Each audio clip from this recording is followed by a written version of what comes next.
ప్రశ్న రావణ్. ఎందుకండి ఈ రావణ్ అరెస్ట్ని పెద్ద భూతద్దంలో చూపిస్తున్నారు, పెద్ద రాద్ధాంతం చేసేస్తున్నారు. ఏంటో అర్థం అవ్వట్లేదు. ఇతను ఏమన్నా సమాజం కోసం పాటుపడ్డా, సమాజ హితం కోసం ఏమన్నా పాటుపడి ఇతను అరెస్ట్ చేశారా?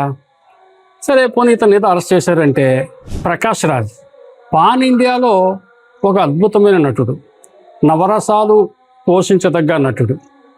అతనికి అన్ని రాష్ట్రాల్లోనూ కూడా అభిమానులు ఉన్నారు. చాలా సినిమాల్లో హీరోని బట్టి కాదు కానీ ప్రకాష్ రాజ్ గారు ఉన్నారు అంటే ఆ సినిమాకి చూడడానికి ఇష్టపడుతూ ఉంటారు. అటువంటి నటుడికి ఈ యూట్యూబర్ ఈ రావణ్ ఇష్యూ అవసరమా? అతను కూడా ఏదేదో మాట్లాడేస్తాడు, అక్రమ కేసులు అంటాడు. సరే, ఇక్కడ నేను రావణ్ని సమర్థించట్లేదు.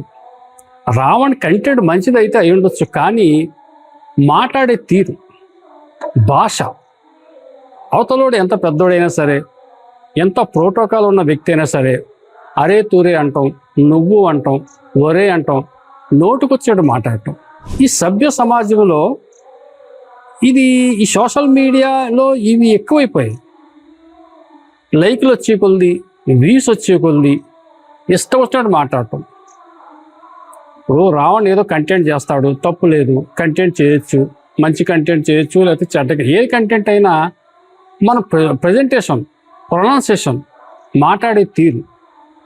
ఎవరో ఒక అతను చెప్పాడు, ఒక మహాకవి అన్నాడు, దేశ భాషలందు తెలుగు లెస్స అని చెప్పేసి.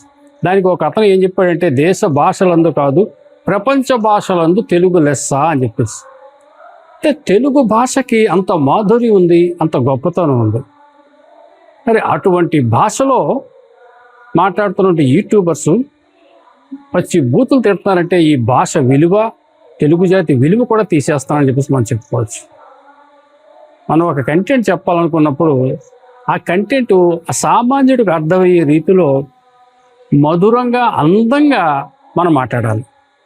బూతులు తిట్టి, రెచ్చగొట్టి, రకరకాలుగా కులాలను ప్రేరేపించే విధంగా మాట్లాడితే, నేను రావణనే కాదు, చాలామంది, కొంతమంది యూట్యూబర్లు ఉన్నారు, కొంతమంది రాజకీయ నాయకులు కూడా ఉన్నారు. మన జనసేన నాయకుడు పంతం నానాజీ గారి మాటలు కూడా నేను తప్పుపట్టాను. ఇప్పుడు రావణ్ని ఒక ముక్కలో చెప్పాలంటే, ఈ రావణ్కి డిప్యూటీ సీఎం పవన్ కళ్యాణ్ విమర్శించే హక్కు ఉందా అంటే లేదు. పవన్ కళ్యాణ్ అనే వ్యక్తి ఒక మహానటుడికి, ఒక మెగాస్టార్కి తమ్ముడు. అలాగని చెప్పేసి నేను మెగాస్టార్ తమ్ముడు కదా అని చెప్పేసి అతను ఏదో ప్రాబల్యం చెప్పుకొని పబ్బం గడుపునే టైపు కాదు. ఫస్ట్ సినిమాలోనే మార్షల్ ఆర్ట్స్లో కష్టపడి పనిచేసి కష్టపడి నటించాడు. ప్రతి సినిమా కొత్త సినిమాలాగా అతను కొత్త తరం కోసం కష్టపడుతూ చెవటూర్చి పవర్ స్టార్ అయ్యాడు. రాజకీయాలు కూడా ఆటుపోట్లు తట్టుకున్నాడు. ఒకే ఒక్క సీటు గెలిచినప్పుడు చాలా అవమానాలు పడ్డాడు. అయినా తట్టుకుని నిలబడి ఈ రోజున కేంద్ర రాష్ట్ర రాజకీయాలు శాసిస్తున్న వ్యక్తి. మరి అతని గురించి మాట్లాడేటప్పుడు ఓకే, అతను తప్పు చేసి ఉండొచ్చు, అతను విధానంలో తప్పు ఉండొచ్చు, దాన్ని మనం చెప్పే విధానం ఉంది. అదే జర్నలిజం ఎథిక్స్ అంటాను. అదే ఆ జర్నలిజం ఎథిక్స్ లేకపోవటం వల్లే ఈ రోజున ప్రతి ఒక్కళ్ళు యూట్యూబ్లో ఇష్టం వచ్చినట్టు బూతులు తిట్టి, బూతులు పంచాంగం ఎత్తుకుంటున్నారు. అది రాజకీయ నాయకులు కూడా దాన్ని అలవాటు చేసుకున్నారు. ఏం చేతంటే ఈ యూట్యూబ్లో అటువంటి వాటికి ఎక్కువ ఆదరణ ఉంటుంది, అటువంటి వాటికి ఎక్కువ వ్యూస్ ఉంటున్నాయి. బహుశా ఆ లైకులు కూడా వాటికి ఉంటున్నాయి. దాన్ని దృష్టిలో పెట్టుకుని రెచ్చిపోతున్నారు.